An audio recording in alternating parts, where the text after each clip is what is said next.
After Christmas, on December 26, 2025, Luís de Castro, president of the Liberal Party EBL, made a serious accusation regarding the management of public funds and corruption, focusing specifically on the Ministry of Health and the contracted construction companies. Here are the main points of what he said in the context of the investigation. Well, over the course of 4 years, we have accumulated a vast amount of information from various ministries, namely the Ministry of Health, Energy and Water, Transport, Finance, Mineral Resources, Oil and Gas, among other ministerial departments,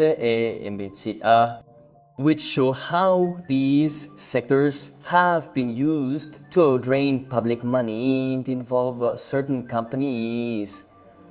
Therefore, we have decided from this date forward to analyze how these various ministerial departments have been draining public money to enrich companies and individuals and the breaking of promises and the monopoly. Now let's see. Your Excellency, the President of the Republic, during your first term, which began in 2017, spoke numerous times about the need to dismantle the monopoly held by certain companies. What we see today in the healthcare sector, especially with direct awards, is a monopoly linked to companies such as Avamed, Metrel, Makiber, part of A, Sami Fateh, part of AC, Grupo Spain, ASGCS, UK, Arabia General Contracts, UK subsidiary, Egypt Group, TGDI, TDGI, and many others. Yet, of all those firms controlling healthcare sector infrastructure projects, the famed business stands out. We plan to first examine its specific role and all the connections it holds. Therefore, Avamed is one of the leaders in these direct awards. Many works are carried out in consortia or local subcontracts. For example, DST was the general contractor, where Avamed was responsible for the work.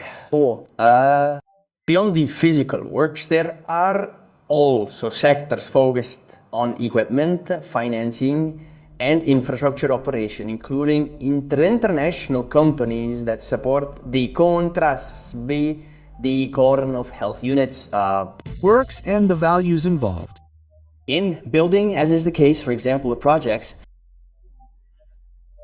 in the province of Ambo, in the municipality of Bailundo, where Avamed has a company that has only started the excavation. However, the physical execution was planned for this year. Therefore, we are talking about 25 years, which is already over. Avamed also has another project in Luena and another project in Cabinda, projects that are part of a global financing of Munpeng of 225 million euros again. Therefore, we are talking about 225 million euros.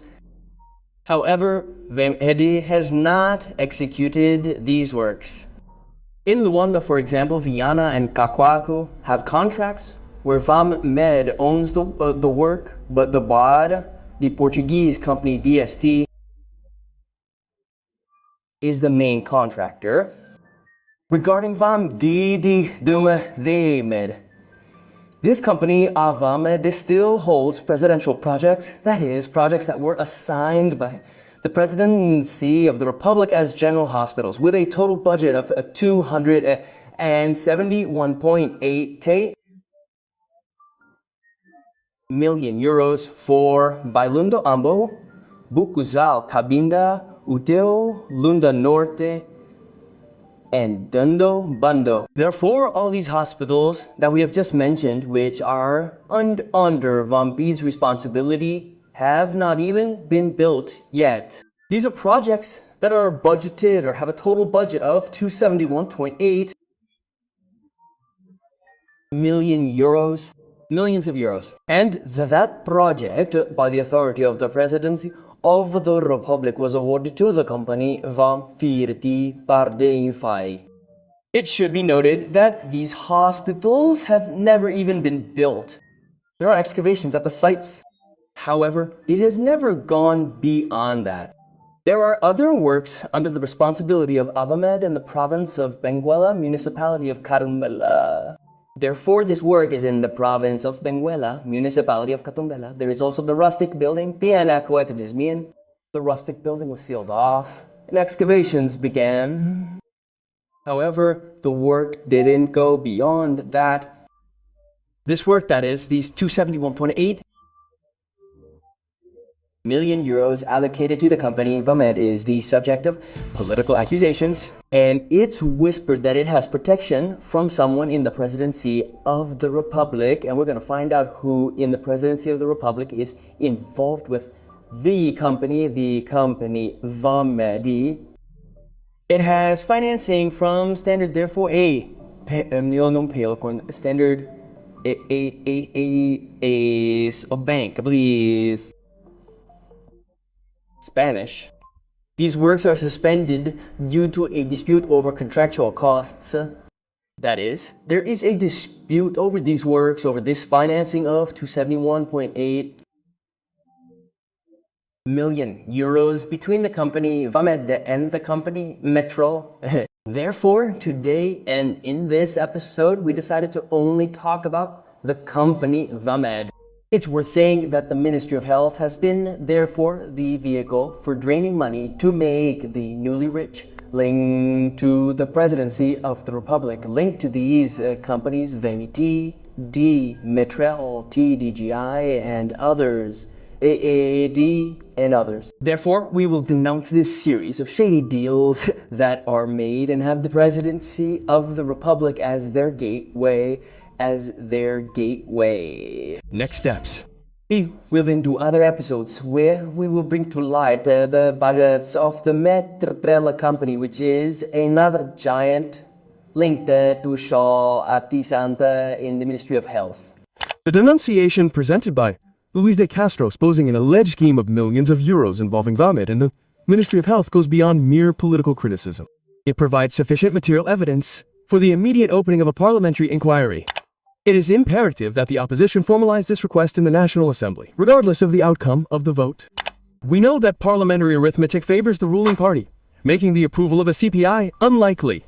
However, the political value of this initiative is incalculable. By forcing a vote, the opposition forces the MPLA to publicly assume one of two positions. Either it supports transparency or it becomes complicit in opacity, proving to the people that shielding the executive is more important than the truth.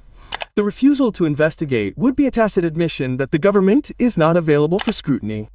João Lourenço's government has been marked and frequently criticized for the abusive use of simplified contracting, direct contracting. This mechanism, which should be an exception for emergencies, has become the golden rule of this executive branch to circumvent the law on public contracts.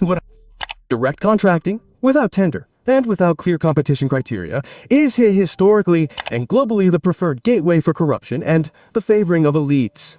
When we see works budgeted at hundreds of millions of euros, such as the hospitals in Ambo and Cabinda, which years later are nothing more than excavations, management through direct contracting ceases to be an administrative issue and becomes a police matter. If the Assembly does not act, it validates the thesis that corruption has only changed protagonists, maintaining the method of draining the state through phantom works.